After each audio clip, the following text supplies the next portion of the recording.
Hallelujah.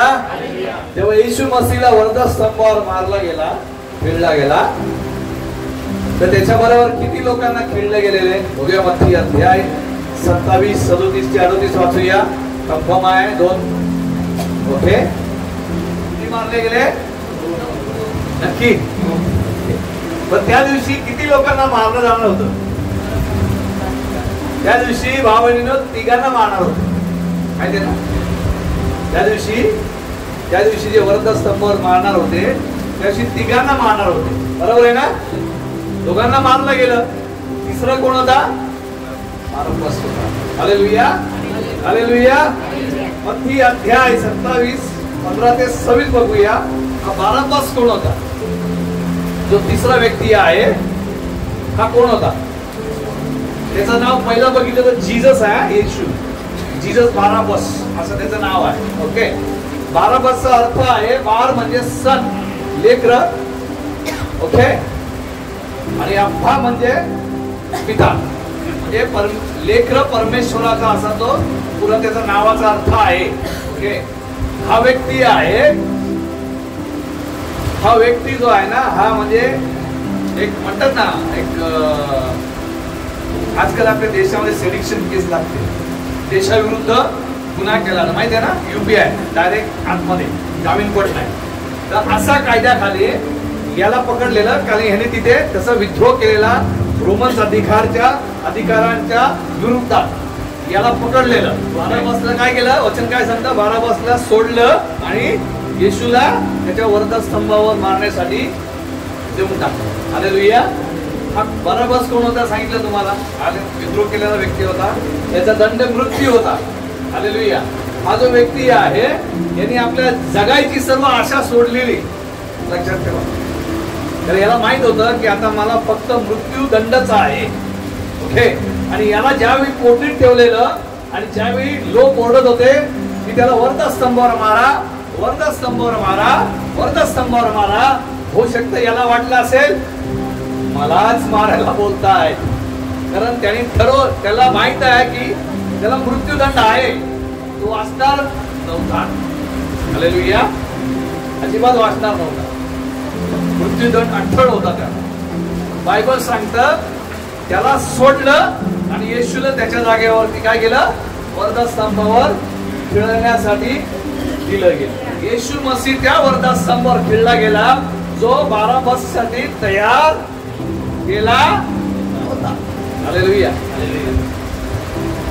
त्या व्यक्तीने सर्व आशा सोडलेली, त्याला माहिती आहे मृत्यूशिवाय दुसरा काय इलाज नाही, सर्व आशा सोडलेली. त्या व्यक्तीच्या जागेवर येशू मसीहला वरदस्तंभावर खिळला. Hallelujah. Jesus demonstrated his love for us. Barabbas कोण आहे? आजच्या युगामध्ये, आजच्या काळामध्ये मी जेव्हा बायबल वाचतो तर बारब्बास कोण आहे? बारब्बासची स्टोरी सांगितली. बारब्बासचा मृत्यूदंड होता. ओके. येशू मसीह त्याची जागा घेतली. आता हा बारब्बास कोण आहे आजच्या युगामध्ये? तुम्ही बायबल वाचता तर तुम्हाला काय समजतं त्या बायबल मधून? बारब्बास कोण आहे? तू बारब्बास. मी बारब्बास. हालेलुया. मी बारब्बास आहे कारण मी त्याच्यापेक्षा बेकार गुन्हा केलेले आहेत. माझ्यासाठी तसाच वरदस्तंभ होती, मारायचं मला शिक्षा होती. Hallelujah, hallelujah.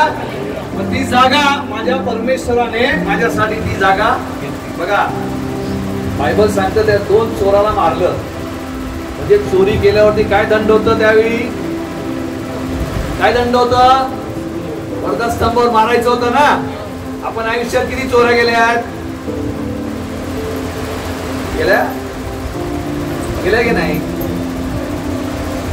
कोणीच नाही गेल्या तर तुम्ही तुमच्यासाठी वरदस्तंभावर येशूने मारला, तुम्ही निर्दोष सुटलेले आहात. ओके. पण मी माझ्याविषयी घेतो, मी भरपूर चोरी केली. हालेलुया. मी बारब्बास आहे. ओके. मी बारब्बास आहे. ही माझी जागा होती, मी विश्वास करतो. पण परमेश्वराने माझ्यावर एवढा प्रेम केलं की ती जागा जी माझी होती ती त्यांनी घेतली आणि मला निर्दोष म्हणून सुटकारा केला. Hallelujah, hallelujah.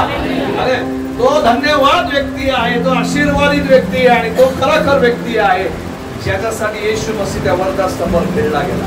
Hallelujah, hallelujah, hallelujah. धन्यवाद येशू. 2 कोरिन्थ्यांचा अध्याय 5:21 वाचूया. त्याला पाप माहित नव्हतं, पण त्याला पापी ठरवून त्याला मारलं गेलं तिकडे. Hallelujah, hallelujah. माझ्यासाठी येशू मसीहने काय केलं? तो पापी नसताना सुद्धा माझ्या पापासाठी त्याला त्या वरदस्तंभावर खिळला गेला. एवढा अद्भुत प्रेम करणारा परमेश्वर उत्तरला जावा, दक्षिणला जा, पूर्वला जा, पश्चिमला जा, तुम्हाला सापडणार नाही. हालेलुया. कुठेच सापडणार नाही असा परमेश्वर. हालेलुया. योहानाचा अध्याय 3:16 असं म्हणतोय की परमेश्वरनी जगावर एवढी प्रीती केली की त्याचा एकुलता एक पुत्र दिला की जो त्याच्यावर विश्वास करेल त्याचा नाश होणार नाही. हालेलुया. परंतु अनंत काळ जीवनामध्ये तो प्रवेश करेल. येशू मसीहाला आपल्याला आपल्या पापातून सुटका देण्यासाठी, येशू मसीहाला अनंत काळ जीवन देण्यासाठी. हालेलुया. बारापासला येशूनी मृत्यूच्या दंडातून सोडलाय.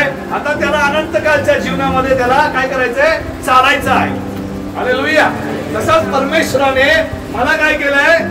बारापास प्रमाणे मृत्यूच्या दंडातून मला मुक्त केलं आहे आणि मला आता उद्धारच्या मार्गावर, या अनंत काळच्या मार्गावर चालायचं आहे. निर्णय माझा आहे. हालेलुया.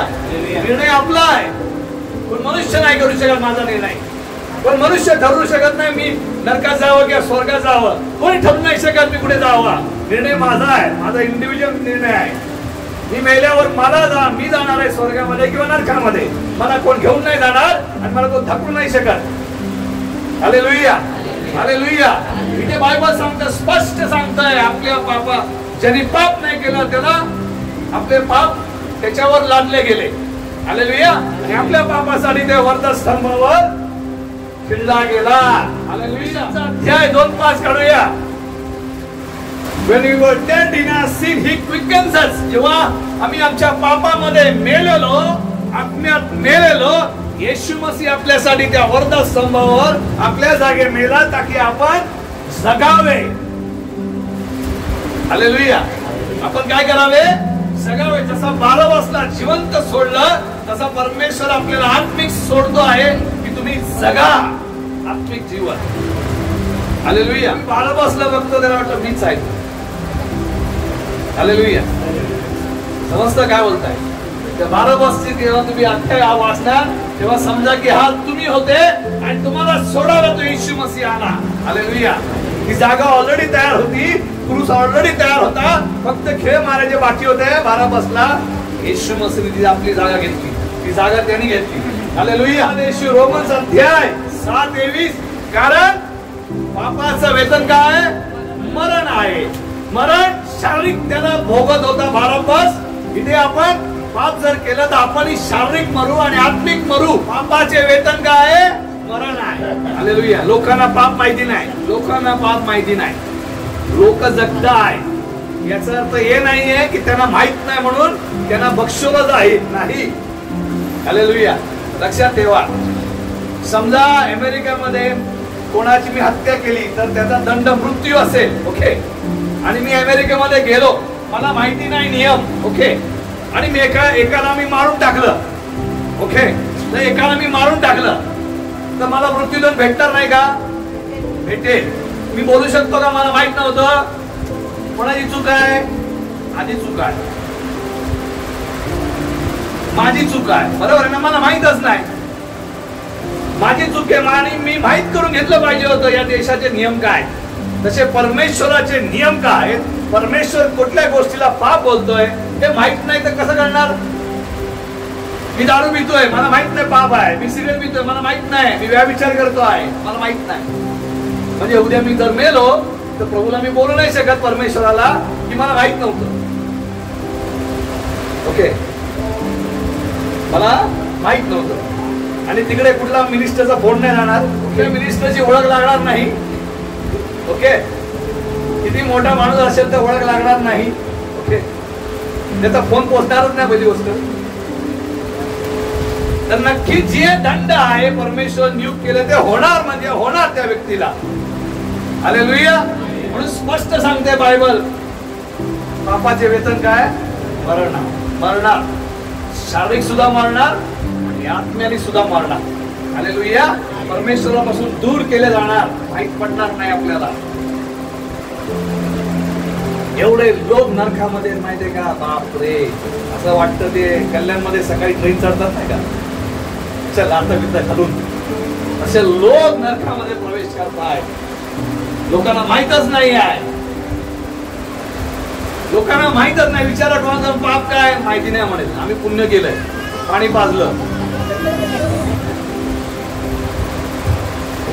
अरे 200 रुपये चोरले, त्यातले 10 रुपयाचं पाणी पाजतोय. 190 रुपयाचा हिसाब कोण देईल? हालेलुया. लोकांना माहित नाही. लोक काय करतात, स्वतः धार्मिक बनायचा प्रयत्न करतात. हालेलुया. समजलं, धार्मिक बनायचा प्रयत्न करतात. सफेद कपडे घातले की मी काय झालो, लोकांना पाणी पाजलं, मी चांगलं काम केलं. हालेलुया. हालेलुया. परमेश्वर ते नाही पाहत. परमेश्वर हे पाहतो की तू या पृथ्वीवरती परमेश्वरच्या आज्ञाप्रमाणे जगला की नाही. हालेलुया. परमेश्वरने जी आज्ञा दिली आहे त्या आज्ञाप्रमाणे जगला की नाही. बायबलचा अर्थ माहितीये का? BIBLE माहितीये? किती लोकांना माहिती आहे? BIBLE लिहितो ना इंग्लिश मध्ये, basic instruction before leaving the earth. त्याचा अर्थ आहे B for basic, I for instruction, before, L for leaving the earth. म्हणजे ज्यावेळी आपण कुठली गोष्ट घेतली, आपल्याला मेनू भेटतो ना, चालायचं कसं. तसं मनुष्य ज्यावेळी जन्माला आला, परमेश्वरने त्याला ऑलरेडी बायबल मध्ये दिले, तू कसा जगला पाहिजेस. हालेलुया. तू कसा जगला पाहिजेस हे सर्व वर्णन परमेश्वरने वचनामध्ये बायबलमध्ये केलेला आहे. तू तसा जगला की नाही हे प्रश्न त्या दिवशी विचारले जाते, न्यायाच्या दिवशी. सगळ्यांना, विश्वासी लोकांना, मला तुम्हाला सगळ्यांना. हालेलुया. हालेलुया. गलेशियनचा अध्याय 1:6 इथे पण वचन ते सांगतो आहे. गलेशियनचा अध्याय 1:6. आपल्या पापासाठी तो खिळला गेला. आपल्या पापातून आपल्याला सोडण्यासाठी तो त्या वरदासमोर खिळला गेला. हालेलुया. काय करायला लागतं? खाली पाय डोंगर चढायला लागत नाही, स्वतःला चापकाने मारायची गरज नाहीये. फक्त विश्वास करायला लागतो प्रभू येशू ख्रिस्तावर. संपला विषय. हालेलुया.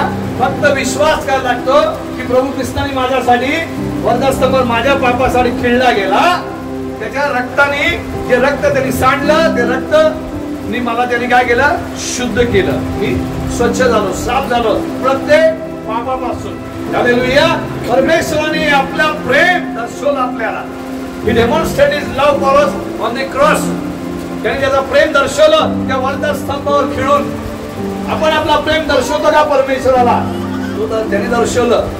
2000 वर्षापूर्वी येऊन त्या वरदास्तंभावर, मी जन्माच्या आधी, मी जन्म यायच्या आधी, मला माहित सुद्धा नव्हतं मी जन्माला येणार. त्याच्या आधी 2000 वर्षापूर्वी येशू मसीह माझ्यासाठी त्या वरदास्तंभावर खिळला गेला. हालेलुया. तो येशू मसीह ज्यांनी त्याचं प्रेम दर्शवलं, मी त्याच्यासाठी, त्या परमेश्वरासाठी जगतोय की नाही, मी माझा प्रेम दर्शवतो की नाही. हालेलुया. कसा दर्शवणार? बोलू शकतो कोण?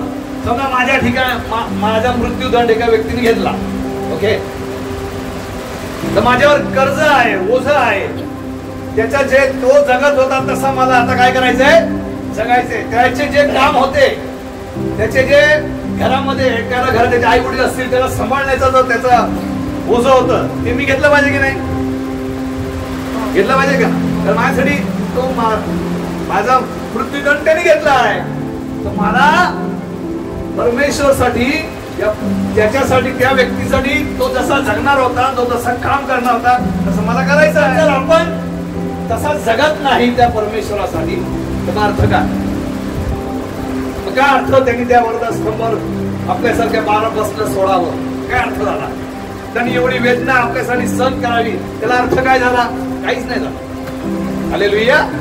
हालेलुया. 2 कोरिन्थियन्स 5:15 वाचूया. 2 कोरिन्थियन्स 5:15 काय सांगतं? कोणासाठी जागा सांगतंय? त्यांनी तिचं प्रेम दर्शवलं. हालेलुया. आपण कोणासाठी जगलो पाहिजे? काय सांगतं वचन? त्याच्यासाठी जगलो पाहिजे जो आपल्यासाठी वरदस्तंभावर खिळला गेला. आपण जगतोय का? आपण जगतोय का तसा? जाचून घ्या. हालेलुया. कधी वेळ पण भेटणार नाही जाचायला स्वतःला. कळणार नाही झोपले उद्या उठेल की नाही. आपण तुला व्यक्ती बोलू शकतो मी एवढ्या वर्ष जगणार आहे फिक्स टर्म मध्ये. एफडी झाला मला 7 वर्षाचा. कोणाही बोलू शकतो. हा तू बोलू शकतो का नक्की एवढं वर्ष मी जगणार आहे? नाही बोलू शकतो. कोणीच बोलू नाही शकत. धन्यवाद येशू. म्हणून परमेश्वराने जो आपल्याला जीवन दिलेला आहे तो जीवन त्याच्यासाठी जगावं. हालेलुया. बाकी कोणासाठी नाही. कारण मेल्यानंतर तुलाच त्याला हिशोब द्यायचा आहे. तुझ्या बायकोला नाही, तुझ्या आई वडिलांना नाही, तुझ्या समाजाला नाही, तुझ्या देशाला नाही, तुलाच द्यायला लागेल. हालेलुया. तू तसा जगला की नाही. म्हणून हे बारंबार परमेश्वराने जर तुला जीवन दिलेलं आहे तुझ्यासाठी तो वरदस्तंभावर खिळला गेला आहे तर तुझ्यावरती जिम्मेदारी आहे की तू परमेश्वरासाठी जगावे. हालेलुया. हालेलुया. जगा जसे जगायचे जगा. मी तुला सांगतो पण सगळ्या गोष्टीसाठी आपल्याला परमेश्वराला मेल्यानंतर हिशोब द्यायचा आहे. कॉम्प्रोमाइज नाही आहे. माझी याची ओळख आहे, मी त्या पार्टीतला आहे, अजिबात चालत नाही. राष्ट्रपतीचा मित्र आहे, राष्ट्रपतीचा नातेवाईक आहे, अजिबात चालत नाही. तिकडे दंड म्हणजे स्ट्रिक्ट आहे, कोणाचा वचन लागत नाही. हालेलुया. हालेलुया. म्हणून हे जीवन जे परमेश्वरने आपल्याला दिलं आहे जर तुम्ही विश्वास करता की तुम्ही बारंबार होते आणि तुमच्यासाठी त्या वरदस्तंभावर खिळला गेला तर हे जे जीवन परमेश्वरने आपल्याला दिलेलं आहे त्याच्यासाठी जगावे. हालेलुया.